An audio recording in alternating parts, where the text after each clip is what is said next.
Hello বন্ধুরা, তোমরা সব কেমন আছো? আশা করি তোমরা সব ভালোই আছো। আর জানি না আমার এই ইউটিউব জার্নিতে আমি কতটা দূর এগিয়ে যেতে পারবো, বাট তোমাদের যদি সাপোর্ট থাকে তো নিশ্চয়ই একদিন আমার ওই লক্ষ্যকে আমি স্থির করবো, যে লক্ষ্য করে আজ আমি বাড়ি থেকে বেরিয়েছি। তো আজ আমি যেখানে দাঁড়িয়ে আছি, এটা সেই শহর, সেই স্বপ্নের শহর যার নাম মুম্বাই।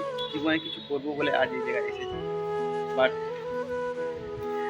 হয়তো সেটা আমার সফল হলো না, যার জন্য হয়তো বাড়ি ফিরে যেতে হবে। সাপোর্ট শুধু তোমাদের দরকার, আর কিছু নাই।